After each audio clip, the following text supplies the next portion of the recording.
Amados hermanos, el mensaje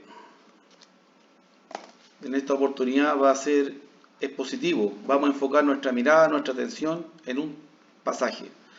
Independiente de que podamos escaparnos, deslizarnos, desviarnos a algunos otros, el mensaje va a estar enfocado en Juan capítulo 12, versículos 25 y 26. Para el que lo quiera buscar, lo va siguiendo. El que quiere ir tomando nota, o simplemente ir poniendo la debida atención. Juan 12, 25 y 26. Aquí vemos una gran promesa, una promesa extraordinaria. A mi forma de ver las cosas espirituales, esta promesa resume todo, resume todo. Imagínense, todo lo que podamos decir aquí está comprimido. Hay misterios, hay cosas que van más allá de nuestro entendimiento, hay cosas que van a ser reveladas en su momento. Pero nosotros tenemos fe en que Dios promete cosas grandes, en que Dios cumple sus promesas porque es poderoso para cumplirlas y porque no es mentiroso. Entonces, tenemos en quién confiar, ¿ya? No es probar suerte, hay certeza y seguridad en esto. Juan 12, 25 y 26 lo voy a leer, tengo la versión NBI, usted puede usar la que guste más. Dice el pasaje: el que se apega a su vida la pierde, en cambio, el que aborrece su vida en este mundo la conserva para vida eterna. Quien quiera servirme debe seguirme, y donde yo esté, allí también estará mi siervo. A quien me sirva, mi Padre le honrará.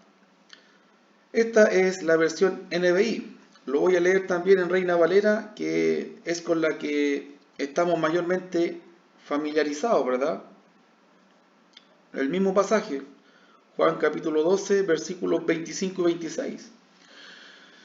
Dice el texto: el que ama su vida, la perderá, y el que aborrece su vida en este mundo, para vida eterna, la guardará. Si alguno me sirve, sígame, y donde yo estuviere, allí también estará mi servidor. Si alguno me sirviere, mi Padre le honrará. Queridos hermanos, a mi forma de ver las cosas, esta es la promesa que involucra, que incluye todas las promesas que podamos encontrar. Pero aquí están comprimidas, aquí está a nivel macro. Tenemos un sinfín de promesas, tanto en el Antiguo como en el Nuevo Testamento, de las consecuencias de confiar, de obedecer, de seguir, de buscar a Dios. Un sinfín. Detalladas, unas más que otras. Aquí es macro, aquí está todo. Y nos vamos a enfocar en este pasaje, esta oportunidad, ¿ya? La gran promesa. A primera vista pareciera ser contradictorio. Dice el versículo 25: el que se apega a su vida la pierde. En cambio, el que aborrece su vida en este mundo la conserva para vida eterna. ¿Por qué digo que podría ser contradictorio? Porque, ¿cómo es esto de que si me desprendo de mi vida, la gano? Pero si la gano, la pierdo. ¿Cómo podemos entender esto? Simplemente entendiendo que está hablando de dos vidas distintas. Tenemos una vida terrenal y tenemos una vida espiritual. La vida terrenal, por la que estamos atravesando hoy en este mundo, la material, la física, que estamos limitada, es muy limitada en muchos aspectos. Tenemos que trasladarnos de un lugar a otro, nos cansamos, tenemos que comer, tenemos que vestirnos, trabajar o estudiar, o las dos cosas a veces, tenemos que proveer, etcétera, ¿no es cierto? Y cosas triviales, como pagar cuentas, los arreglos de la casa, del vehículo, etcétera. La vida terrenal, la vida cotidiana, ¿no es cierto? La vida que en un momento se termina, se acaba. Tiene un principio, tiene un final. Pero tenemos la vida espiritual, esa vida que trasciende a este plano material. La vida espiritual que trasciende a este plano limitado por el tiempo y por los recursos que podemos tener. Esa vida espiritual, el Señor la describe como la vida eterna. Una vida en la que vamos a poder estar delante de la presencia de Dios, donde está Dios, eternamente. Pero si no llegamos a la presencia de Dios para morar con Él eternamente, la vida también va a ser eterna, pero va a ser excluido de la presencia de Dios eternamente. Es decir, después de este plano terrenal, hay una vida espiritual que es eterna. Eterna con Dios o eterna sin Dios, pero es eterna. Y eso es espiritual, porque cualquier cosa en este mundo es perecible, es corruptible, se destruye con el uso, con el tiempo. Pero en lo espiritual, Dios describe, por ejemplo, ese lugar como un lugar donde el fuego nunca se apaga, refiriéndose al lugar que está excluido de lo que es la presencia de Dios. Y describe el cielo como un lugar donde todos serán consolados, donde todos estarán alabando a Dios eternamente, una tranquilidad, una paz, una felicidad indescriptible, inefable para nosotros en este mundo. Cosas que solamente podemos aceptar o entender por fe, están lejos de poderse describir de manera carnal. Pablo escribe, por ejemplo, de un arrebatamiento a un tercer cielo, al cielo donde está Dios. Y él vio cosas, pero su capacidad humana no le permitía reproducir ni explicar ninguna de ellas. Es decir, el cielo donde está Dios, que está mucho más allá de donde vuelan las aves, donde orbitan las galaxias, mucho más allá, es un cielo donde está Dios. Todo lo demás es creado, incluido nosotros, en este mundo pequeñito, que es un granito de polvo, en un inmenso universo, una gotita de agua. Y todo en equilibrio, perfecto, todo en equilibrio perfecto. Vemos un diseño, vemos leyes, y si vemos leyes es porque hay un legislador que las estableció. Vemos un diseño, el ADN, vemos por ejemplo, entonces hay un constructor, alguien que definió eso. Vemos infinidad de cosas de la mano de Dios, pero todas estas cosas, dice la palabra, van a llegar a un término. Todo esto va a llegar un día a su término. Así lo presenta el apóstol Pedro. Un día los cielos van a pasar, van a ser consumidos, van a ser quemados y esto se acabó. El apóstol Juan dice, la primera tierra, el primer cielo ya no existirán. Van a haber nuevos cielos, una nueva tierra. Entonces, hay alusión a este mundo que es espiritual, porque lo corruptible, lo terrenal, lo material, lo carnal, no tiene sentido que herede lo que es eterno. Son palabras de hombres inspirados por Dios. No puede. ¿Qué ganaríamos ahora con que Dios nos dijera, entra al cielo, todo aquí es eterno, pero nosotros cuánto vivimos? Un tiempo. Hay una vida que es espiritual. Y a diferencia de la vida terrenal que tiene un principio y un fin, esta vida, los que lleguen de una manera digna, fieles delante de Dios por medio de Jesucristo, un día va a tener un principio.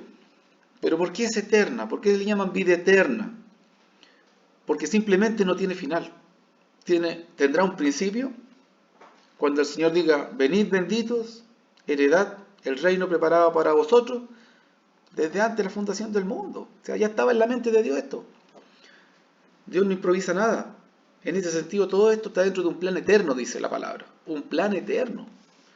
Nosotros hacemos planes a corto, a mediano, a largo plazo, pero no hacemos planes eternos. Dios es otra escala.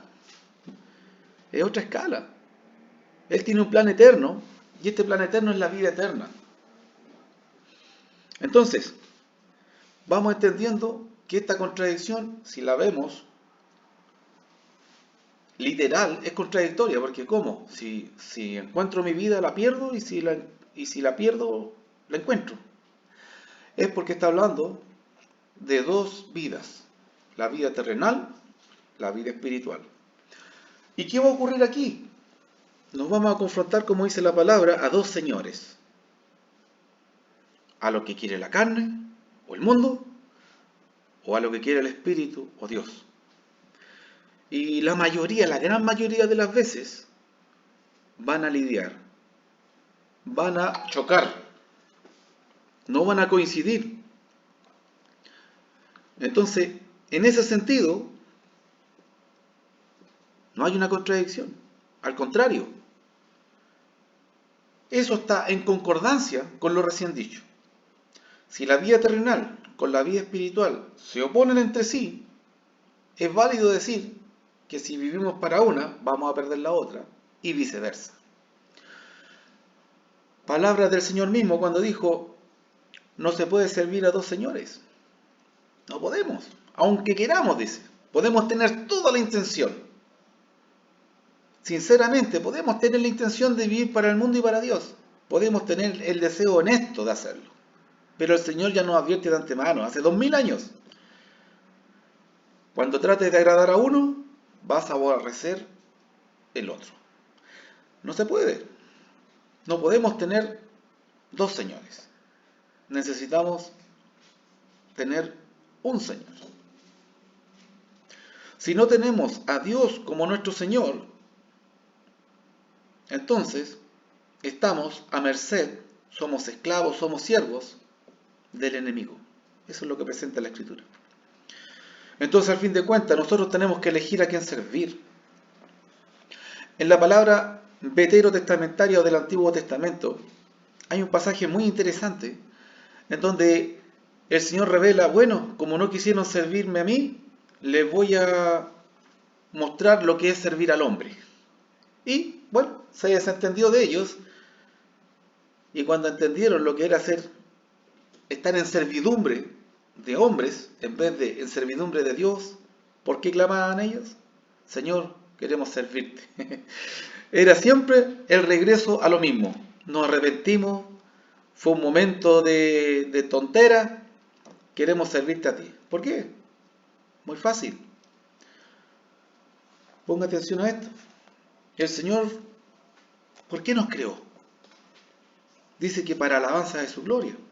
Sí, esa es una respuesta clásica. Pero usted o yo, ¿por qué hacemos algo? Recordemos siempre que somos imagen y semejanza de Dios. Somos sombra de Dios. Pero algo de Dios hay en nosotros. Dios se ve en nosotros a sí mismo, en algo ínfimo, pequeñito. Pero usted y yo, cuando hacemos algo, ¿por qué lo hacemos? ¿Porque queremos o porque necesitamos? No hay más. Ahora, pensar que Dios necesita hacer algo es difícil. ¿Qué puede necesitar hacer Dios? Si Dios es soberano, Dios es todopoderoso. Aquí en el mundo hay hombres poderosos, pero Él es todopoderoso. No hay nada ni nadie más aparte de Él en esa calidad. Él es el único ser todopoderoso. Entonces nos queda solamente la opción A. Dios hace algo porque quiere. Y las cualidades de Dios, un Dios que entendemos que es justo, bueno, un Dios de amor, misericordioso, todos los atributos de Dios. Como Dios, ¿no es cierto? Por lo que es y por lo que hace. Si Dios hizo al hombre, lo hizo en eso, en amor, lo hizo en bondad, en misericordia y con un propósito eterno, entonces lo hizo para algo bueno. Entonces, Dios hizo al hombre porque quiso. Pero ese querer no es un querer egoísta o egocéntrico como podríamos nosotros humanamente a veces hacer cosas.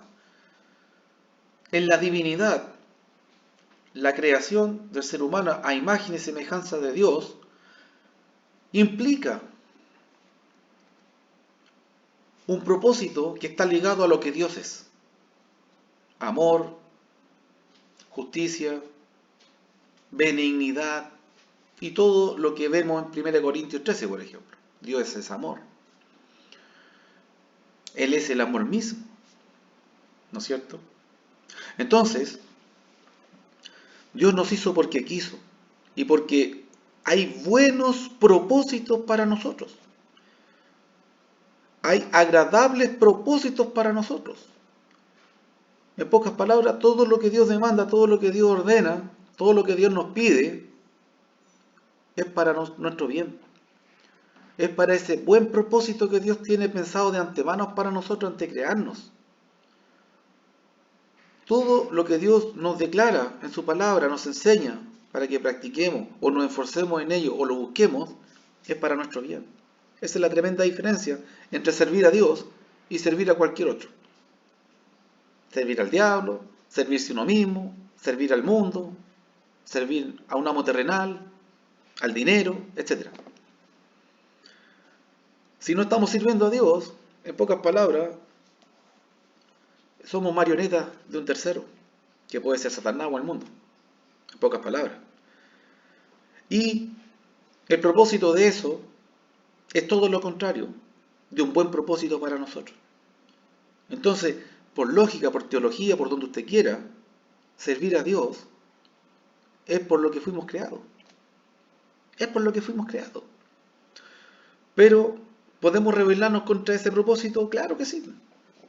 Porque Dios nos dio libre albedrío. Dios no nos programó para hacer su voluntad. Dios nos mostró y nos enseñó en la persona de su Hijo lo que es el amor, y Él nos amó primero, dice. Él nos amó primero. O sea, nosotros tenemos un dicho, es fácil decirlo, pero es difícil hacerlo. O, cuando queremos descalificar un llamado de atención que puede ser válido, decimos, ya, ¿y tú? ¿No es cierto? Bueno, eso, ninguna de las dos aplica con Dios. Porque Dios lo hizo primero, porque Dios lo hizo, no solamente lo dijo, y porque Él es Dios. Entonces, servir a Dios, hay un propósito tratar de servir a Dios que está ligado a que fuimos creados ya un plan eterno. Versículo 25, voy a leer NBI. El que se apega a su vida la pierde. Tenemos que entender que la primera está hablando de la vida terrenal y la segunda de la espiritual. Pero también podemos entenderlo al revés. No hay problema. Puede estar hablando de la espiritual y después de la terrenal, porque se contraponen. ¿Ya? Entonces da lo mismo el orden de los factores en este sentido. Si nos apegamos a una vida, perdemos la otra. Y punto. ¿A qué nos estamos apegando entonces? Ese es el punto. ¿Ya? En cambio, el que aborrece su vida en este mundo, y aquí un paréntesis, porque ambas traducciones usan la palabra aborrecer. Entender que aborrecer no significa odiar, maldecir, desear mal, no. Aborrecer es desprenderse, es dejar de amar, ¿ya? Puede ser una mala actitud, quizá, un ejemplo quizá muy extremo, pero quizá alguien disfrutaba robando y cambia esa actitud y ahora aborrece robar. ¿Qué sé yo? ¿Por qué? Entendió las consecuencias, el daño que hacía, etc. En pocas palabras, se puede haber hecho cristiano, ¿ya? Entonces, aborrecer es dejar de amar, dejar de querer. Eso es aborrecer en el sentido correcto. Y dice, el que aborrece su vida en este mundo, entonces está hablando de ¿cuál? De la vida terrenal, de la vida material, la que está limitada por el tiempo. ¿no es cierto? El que aborrece su vida en este mundo, la conserva para la vida eterna. La conserva para la vida eterna. Entonces aquí sacamos un principio tremendo. Podemos vivir para satisfacer nuestras metas, deseos, realizaciones, etcétera, personales, que son temporales, o podemos vivir para cumplir nuestros deseos, metas, proyectos, expectativas eternas que Dios tiene para nosotros. La verdad, no hay mucho que pensar, ¿no es cierto? ¿Queremos una gloria que dura un instante o una gloria eterna? Pablo pone el ejemplo del atleta, del soldado, ¿no es cierto? Pone el atleta, el labrador también. A Timoteo le presenta esos tres ejemplos. Dice que un soldado se prepara para ir a la guerra. ¿Cuánta preparación necesita un soldado para ir a la guerra? O una simple batalla.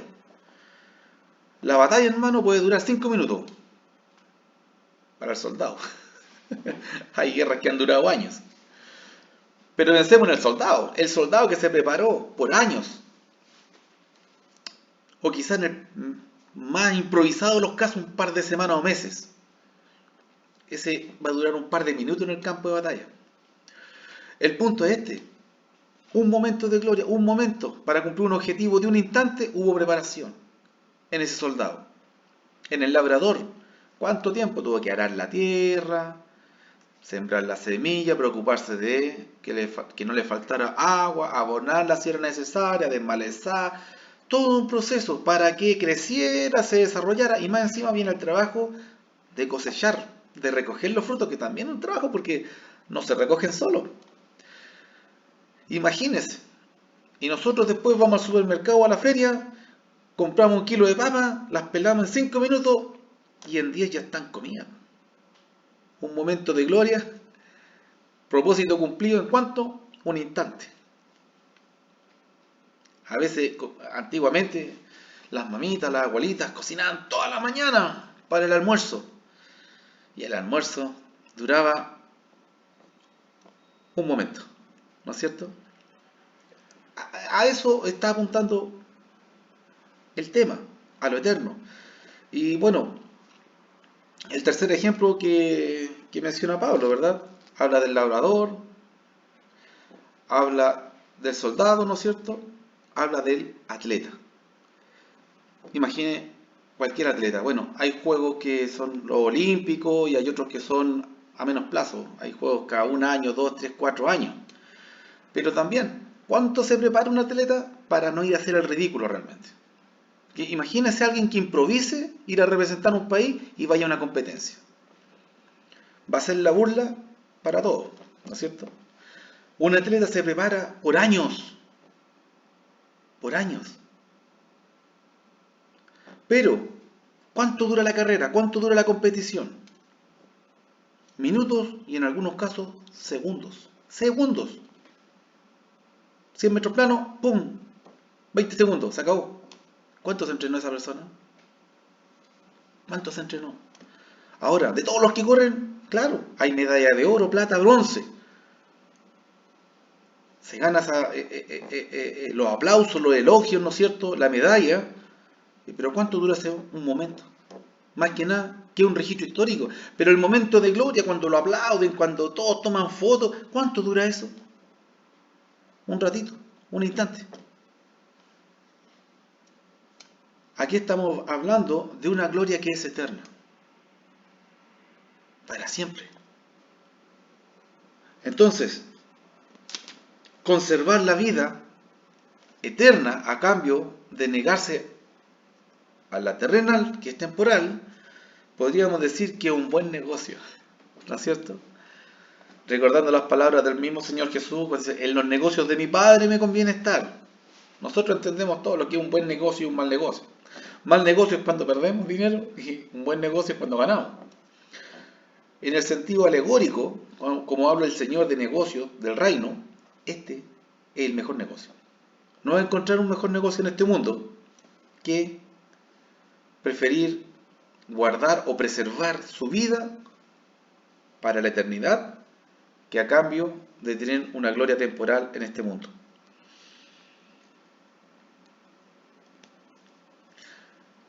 Tenemos que entender que el que está prometiendo esto no es alguien que tiene la vida o la posee. Me explico. Yo puedo tener agua y yo puedo prometer agua porque tengo agua en un lugar donde hay sequía, donde está muriendo la gente de sed. Yo puedo ofrecer agua y dar agua porque tengo agua, pero yo no soy el agua. ¿Ya? En este sentido, el que está prometiendo la vida no es alguien que tiene la vida o posee la vida. Él es la vida. Juan 14:6, por ejemplo, dijo, yo soy el camino, la verdad y la vida. Y sin Él nadie llega al Padre. Pero Él es la vida. Cuando crucificaron a Jesús y pensaron que habían triunfado, ¿qué dijeron? Ganamos. Ah, ganamos. Y cuando veían a la cruz, decían, lo derrotaron. ¿Qué veían ahí? Frustración. ¿Qué más veían? Derrota, ¿no es cierto? Perdió. Pero Jesús sabía lo que estaba haciendo, obvio. Él sabía que en ese momento, según las palabras de la misma Escritura, estaba siendo triunfante sobre el pecado, sobre la muerte. Y cuando físicamente, carnalmente muere, siendo vivificado en el Espíritu, que sería otro tema, ¿no es cierto? ¿Qué ocurre? Resucita. ¿Y por qué resucitó? Porque la vida misma, ¿cómo va a morir? Jesús resucitó a Lázaro, bien. Lázaro después lo querían matar. No sabemos si lo lograron, probablemente sí. Resucitó al hijo de una viuda. Quizá él vivió más, pero después volvió a morir. Todos los que resucitaron, ya sea por apóstoles o por Jesús mismo, murieron después. En el Antiguo Testamento también hubieron resurrecciones de personas que habían muerto y resucitaron, pero después volvieron a morir. Y Jesús volvió a morir. No volvió a morir. ¿Y por qué? Porque Él es la vida. Él voluntariamente pasó por un proceso provisorio, ¿no es cierto?, para demostrar que tiene poder sobre la muerte. ¿Cómo demostraba Jesús que tenía poder sobre la muerte? Le dio ventaja a la muerte. Es como Usain Bolt. Ustedes saben, ese jamaicano, el récord mundial. Cuando hacen entrenamiento, competencias chicas, él los dejaba a todos pasarlo. A todos los dejaba ganar, así como que ya.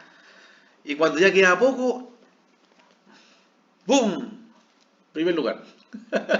No sé si lo hacía como burla o era, no sé, habría que preguntarle a él. Pero es verdad. O sea, él sabía que le iba a ganar a todo. Entonces, ¿para qué iba a correr con todas sus fuerzas desde el principio? Para llegar, no sé, media hora antes. Obviamente que cuando correspondía corría con todo y sacó récords mundiales. Pero más o menos la comparación. Jesús le dio la ventaja a la muerte porque tenía poder sobre ella. No le iba a ganar la muerte a Jesús. Porque Jesús es la vida misma. No es alguien que tiene un elixir, como en las películas, que dicen, bueno, aquí es la fuente de la juventud, o algún medicamento que están desarrollando por ahí, que es para la eterna juventud, o para detener el envejecimiento. No. Él no tiene algo que da la vida eterna. Jesús es la vida eterna. Eso tenemos que entender. Y el que está prometiendo esto no es alguien que tiene la vida, es alguien que es la vida. ¿Ya? Versículo 25.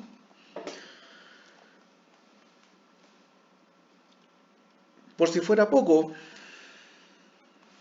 con todo lo que le he compartido de lo que es la vida eterna, que obviamente hay mucho más que decir, o sea, la mayor parte la vamos a entender, el 99% de esto lo vamos a entender si le creemos a Dios. No solamente creemos en Dios, sino le creemos a Dios. Y por medio de Cristo alcanzamos la gracia, el regalo de este vida eterna. Haciendo todo lo que está a nuestro alcance, Dios va a saber cuándo hacemos lo que está a nuestro alcance y cuándo no. ¿No es cierto? Palabra de la Biblia, Dios no puede ser burlado. Dios no puede ser burlado. Porque Él sabe lo que está en el corazón de todos, dice la palabra. No necesita que nadie dé testimonio. No, oye, Jesús, ¿sabe qué te vengo a hablar de esta? No, Él no necesitaba que nadie le hablara de nadie. Él los conocía a todos con verlos nomás. Vamos. Él ve el corazón como un cristal transparente. Y eso viene un concepto que se arrastra desde muy antiguo. Cuando, por ejemplo, Samuel, ¿no es cierto? Jehová le dice, Dios ve lo que está en el corazón. ¿Y quién más ve lo que está en el corazón? La persona misma no lo sabe. Y nadie más que Dios. Entonces, como si fuera poco todo esto del 25, entender lo que es la vida eterna, entender lo que es el excelente negocio, ¿no es cierto?, de elegir la alternativa B en vez de la A. Entender que esto tuvo un precio. O sea, la vida eterna, que esté a nuestro alcance, que sea accesible, tuvo un precio. Para nosotros es por gracia, es gratis. ¿Por qué? Porque Cristo pagó por nosotros. Su sangre sin pecado, preciosa, derramada en la cruz, abrió la puerta al cielo, literalmente. Literalmente. Su vida y obra en esta tierra, una vida perfecta, perfecta en cumplir los mandamientos, perfecta en todo, en ello, ¿no es cierto?, nos abrió un acceso directo, como hacen en el computador, acceso directo al cielo. Como por si fuera poco la promesa de vida eterna, Él va a agregar algo más. Pero no quiero pasar por algo, comentar acerca de lo que es servir. Aquí dice el versículo 25. No, perdón, en el 26. O si no me voy a adelantar. No me voy a adelantar. Si alguno me sirve, sígame. Y donde yo estuviere, allí también estará mi servidor. Si alguno me sirviere, mi Padre le honrará. La primera parte del 26 confirma la primera promesa. La primera parte dice, si alguno me sirve, sígame, y donde yo estuviere, allí también va a estar mi servidor. ¿Dónde está Cristo? A la diestra del Padre Todopoderoso, soberano, gobernando. Ahí está el Hijo divino, Jesús. ¿No es cierto? Y dice que donde Él esté, va a estar su servidor. Entonces, confirma que vamos a estar con Él si nos negamos a hacer la voluntad del mundo para hacer la voluntad de Dios. Es una consecuencia, es una simple consecuencia. Si hacemos la voluntad de una cosa, desobedecemos la otra y viceversa. Pero aquí agrega el factor siervo. Ese es como el factor nuevo. ¿Ya? Yo lo anticipé un poco de manera implícita, de que tenemos que elegir a quién servir, ¿no es cierto? Le dimos vuelta a ese asunto. Aquí ya está explícito. Y dice, si alguno me sirve, sígame. Donde yo estuviere, allí también estará mi servidor. ¿Qué entendemos por servir al Señor? Este concepto sí que es amplio. Y entendemos que uno sirve al Señor cuando lo adora, por ejemplo. Cuando yo mi confianza la pongo en el Dios soberano y mi oración la elevo a Él y a nada ni a nadie más que a Él, estoy sirviendo a Dios. Cuando elevo alabanza, que no solamente salen de mi boca, sino también de mi corazón y de mi entendimiento, estoy sirviendo a Dios. Cuando me estoy negando a mi propia voluntad para hacer la de Dios, estoy sirviendo a Dios. En pocas palabras, hermano, todo lo que hacemos en el momento que nos reunimos como iglesia, estamos sirviendo a Dios. Pero servir a Dios es algo diario. Es algo que vamos a estar confrontando día a día y no solamente un día o un momento. No somos servidores de Dios un momento.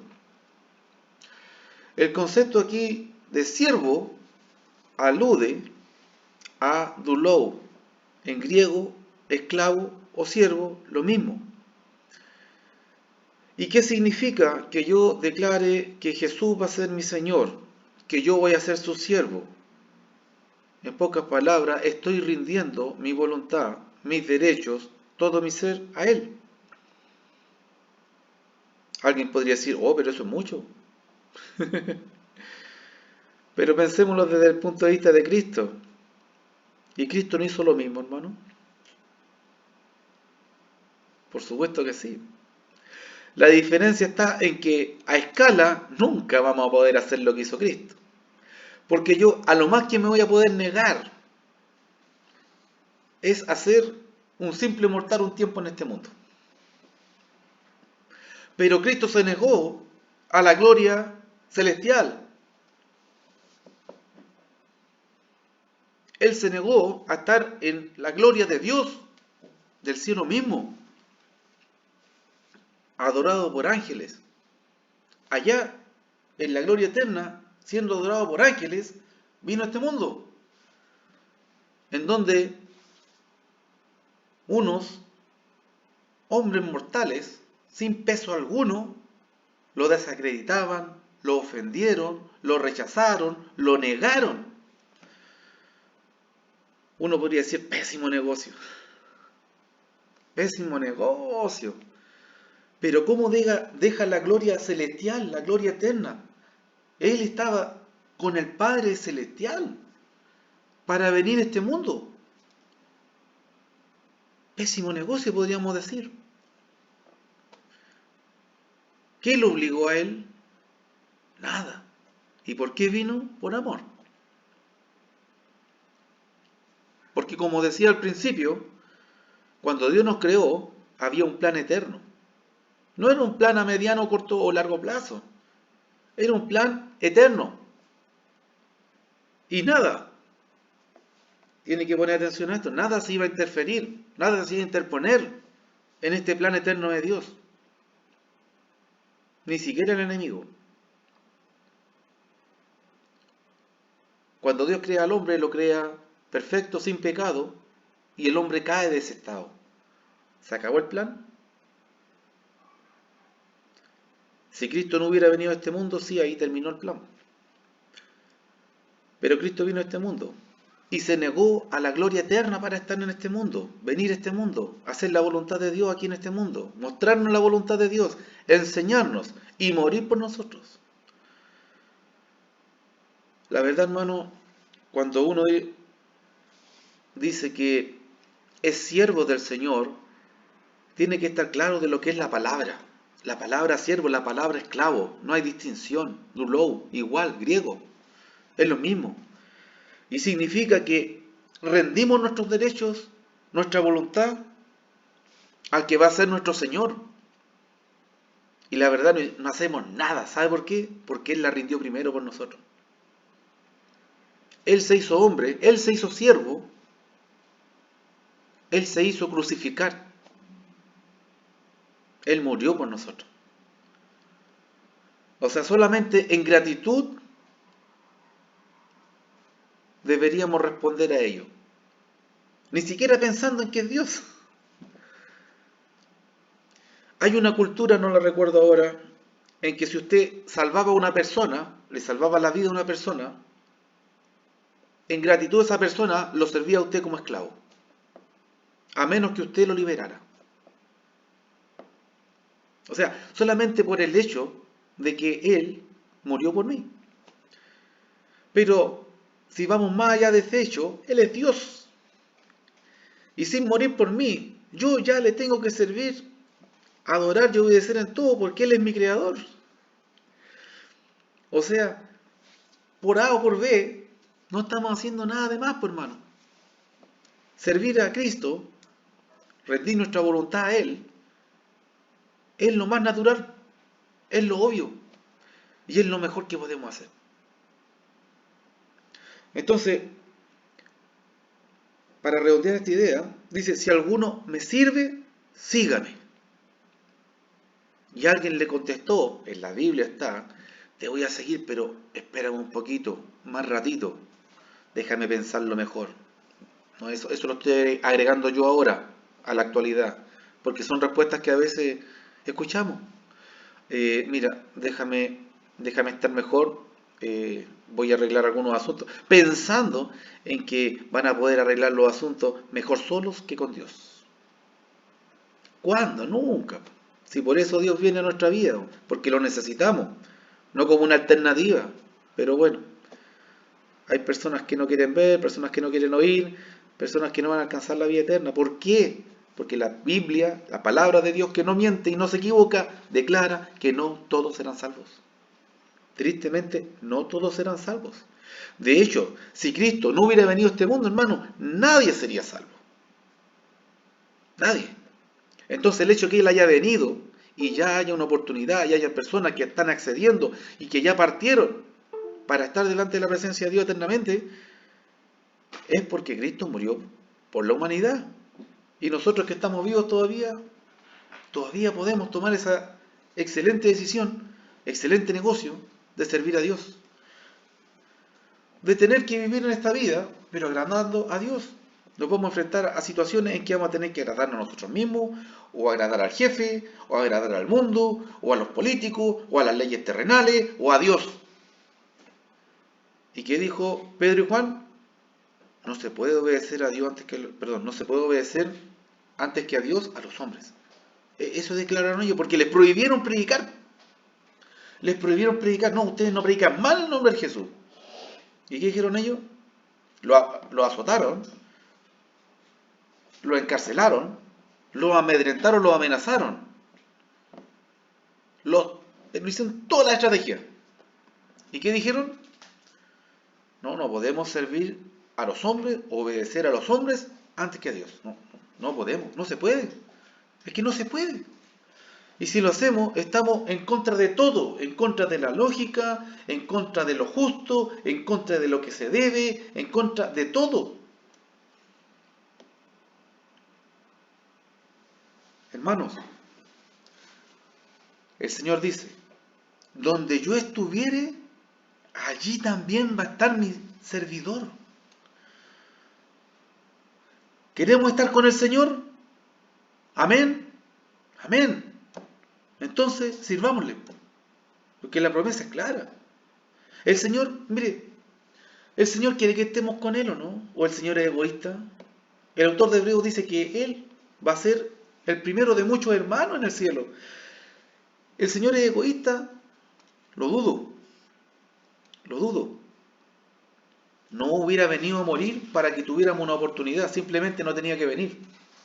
El Señor vino a este mundo porque quiere que seamos salvos y estemos en el cielo, porque ese propósito que es eterno desde antes de la fundación del mundo, nadie iba a detenerlo. ¿Por qué? Porque lo diseñó el Todopoderoso. El único que se puede oponer a ese plan de llegar a la vida eterna con Dios para estar eternamente con Él en el cielo es usted o yo. Pero nada, dice la palabra, nada creado en este mundo, en cualquier parte, nada creado nos puede separar del amor de Cristo. Solo nosotros mismos. O sea, vamos a tener a quién echarle la culpa cuando estemos delante de Dios y no nos presentemos de una manera agradable. Como dice Pablo, como obrero que no tiene que avergonzarse, que hizo buen uso de la palabra de verdad, de esta palabra accesible. Aquí en Chile por lo menos, muy accesible, porque en otras partes lo vemos. Están siendo masacrados, encarcelados, amenazados cristianos. Se les prohíbe tener la Biblia en el celular. O sea, Aquí uno tiene la Biblia en el celular, ¿no es cierto? O la tiene impresa, ¿no es cierto? Pero en otras partes está prohibido. Tienen que usar VPN para simular que están en otro país para poderlas descargar, para tener un pedacito de la palabra. Entonces, ¿queremos estar con el Señor? Obvio, queremos estar donde está Él. Queremos estar en el cielo. La clave, sírvale. Y si todos quieren ir al cielo, porque esa es la verdad, cuando en un funeral muere alguien, hermano, ¿sabe qué? Todos lo declaran que se fue para el cielo. Aunque para el cielo literalmente no se ha ido nadie. Pero se entiende el concepto de que cuando partimos de este mundo, sellamos nuestro destino eterno. Ya no hay nada más que hacer. Si servimos a Dios, estamos inscritos para el cielo. Y si no, excluidos del cielo. Pero cuando alguien muere, sobre todo si es un ser querido, todos queremos que se vaya al cielo. Y a veces uno escucha en entierros, en velorio, en todo este tema de despedidas de personas que han fallecido, de que ya está en el seno de Abraham y que se lo hallaron los ángeles y prácticamente que está con Dios. Pero es que no es así, porque, claro, quizás no es el momento apropiado para decir, uno lo escucha y, bueno, para lo que la palabra enseña hay que ser sabio. Pero uno sabe porque en la palabra está. Es un autoengaño. Es un autoengaño. ¿Por qué? Porque simplemente tenemos que saber un poquito así de la persona para saber si esa persona va a trascender o no al cielo. Sirvió o no al Señor. Nada más. No importa que